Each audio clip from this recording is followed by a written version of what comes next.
Hello everyone, this is Crota giving you a shoutcast and a game between Roxas Titan and Hyun here on Daybreak. We have Hyun spawning as the blue Zerg on the top right hand side of the map. Meanwhile, Titan is spawning as the red Protoss on the bottom left. Now, personally, I'm still trying to find more Terran versus Protoss replays, and that seems to be my most difficult matchup. But since I can't find them, I will give you guys some Zerg versus Protoss action here on Daybreak, as the metagame will pretty much have a low ground pylon, a forge fast expansion attempt. Hyun may go ahead and try to get up on 3 bases, perhaps expanding down over here around the 4-minute 30-second mark, and that's probably a pretty safe guess. I'd have to say a lot of the games that we've seen have come from that particular style of opening. There have been some deviations from that, but nothing too drastic than the heavy economic game that we've often seen from Zerg and Protoss. Then, in the mid to late game, Zerg players will then establish up Infestors. Infestors are very, very powerful casters. It really feels like Infestors slowly crept up on the StarCraft 2 community in terms of how strong and how good they actually are. Infestors, very, very strong units. Being able to exchange energy for units is always very good, as you can chain fungal growth and take down multiple units pretty quickly. Now, coming in from here, we are going to see Hyun actually set up his spawning pool first, which means he'll get his queen. He won't be behind too much in terms of larva, and then he'll also set up another hatchery down here in just a moment. Meanwhile, Titan is actually going for a Nexus first, and a fairly greedy Nexus first at that. It looks like it is actually going to be a 17 Nexus with Chrono Boost continually being used, and this is going to be a very, very greedy build by Titan. Now, coming across Hyun, how many Zerglings is he going to be going for? That is the key question, as the probe now zapping at that hatchery. Overlord is making its way in. It does spot the forge come in, but it also knows the timing on that Nexus. And with that timing on the Nexus, he perhaps suspects that something, or he perhaps suspects that there is going to be a rather earlier Nexus than he is typically used to seeing. Alright, there's the forge. There is that gateway. Perhaps we will see a pylon warped in there so Zerglings cannot run back around. We should be seeing a photon cannon here in just a second, as the Zerglings are now just looking for any proxy pylons. There is that third hatchery, as I mentioned moments ago. It is going to be established right around that 4-minute mark, since he did see Titan go for that faster hatchery. That's what Hyun's response was going to be. Instead of training up more Zerglings and then perhaps trying to run across the map only to get walled off by a couple of gateways, to build his own third base. Now, it is going to be up to Hyun in terms of saturation. Will he be able to saturate, and will he be able to balance his economy and his tech?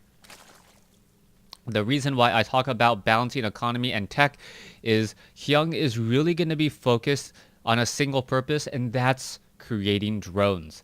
Creating drones, he needs to saturate. He wants to saturate these 3 bases. Otherwise, there's no real reason in taking this base, since it does expose you to a lot more action, and it also exposes you to another point of defense that you have to try and guard. Anytime you split your army, that is generally a bad thing. Now, taking a look at Titan is only going to be sitting up on 2 bases, and he doesn't have that much, he doesn't, how did the Zergling get in here? Alright, so if you take a look at Titan doesn't have that many workers. He's sitting on 30 workers compared to 27, and he's not going to really be able to get up into the heavy saturation on his third just quite yet. You can see a queen should be trained up here in just a moment. Wait for it. No? Apparently not. Perhaps a queen will just be walked down. Yes, a queen now being, or escorting herself down back onto the creep here. Gonna hit off a couple of injects.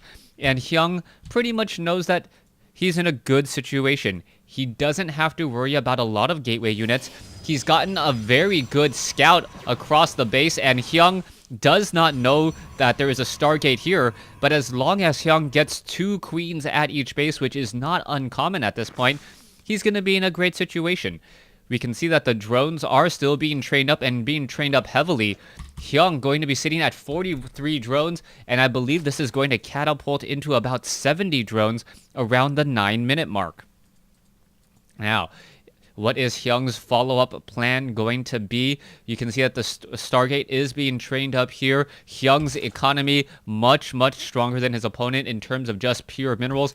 Also, another thing, drones are being transferred down to the low ground, and he is going to be running up on 4 gas very soon. Now, interestingly enough, he is not taking the gas inside his main base yet. I've seen a lot of Zerg players do this a little bit more recently, and I think it has to deal with the fact that gas becomes much more important later in the game. If you end up losing this hatchery, you lose 2 geysers. If you start mining from it earlier and you deplete them, that's not as big of an issue as you still have your geysers back at home. We can see now Stalkers doing a little bit of escorting, trying to take a look around. And still, Hyun and Titan really playing this macro game and sitting in their base, not really doing very much. Doesn't make for some exciting StarCraft, at least not quite yet, until the next battle does come together. Overseer Cocoon getting taken out off in the corner, doesn't even bother to be cancelled. But the Phoenixes were in fact revealed.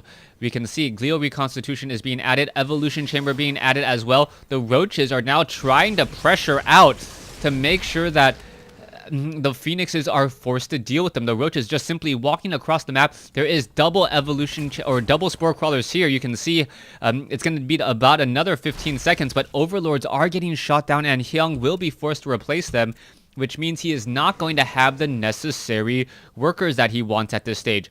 However, there is a large army of Roaches and Zerglings on the far side, and will these Sentries, Zealots, and Stalkers be able to fend off the attack? That is the question. One Zergling does quickly get taken down, but now in comes some Zerglings and some Roaches. Alright, down goes one there as the Zerglings and the Roaches just pushing their way in, getting a very good surround, and focusing down all of these units here. Problem with Phoenixes, they are relatively expensive and they do not do anything to the ground forces that Hyun currently has. Phoenix is now trying to fly by. There's the Graviton Beam, but the Roaches are very resilient against Phoenix attack. You can see how much damage is being dealt as we now see the Zerglings going after more and more units. Titan now down to 81 supply. The wave after wave of units are still crashing in, and this third base is being utilized more as a macro hatch than anything else. Alright, taking a look at the worker kills, there's not very many workers inside the main base, and this does come as a bit of a surprise to me.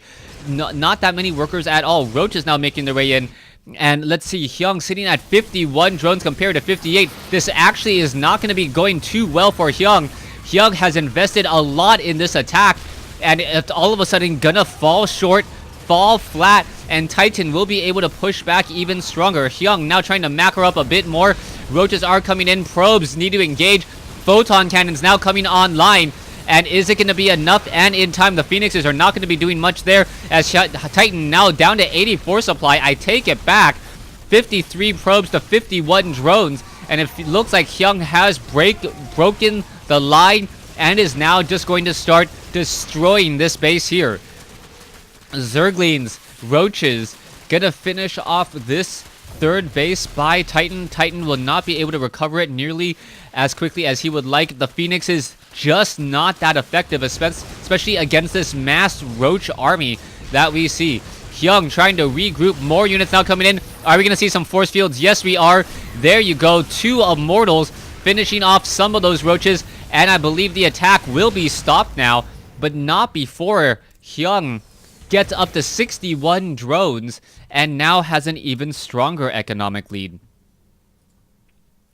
Alright, Hydralisk now being added. The Hydralisk are upgraded 1-0. We see the transition into Immortals, which is what I believe Hyun is actually trying to bait.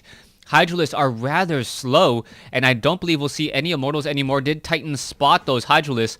I'm not 100% sure, but those Hydralisks have such high DPS.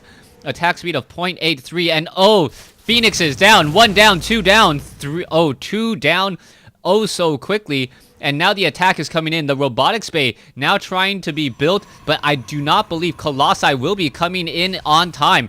Hydralisk now pushing their way in. There goes down one unit. More units now trying to push their way in as well. But I think the attack is simply just going to be too much.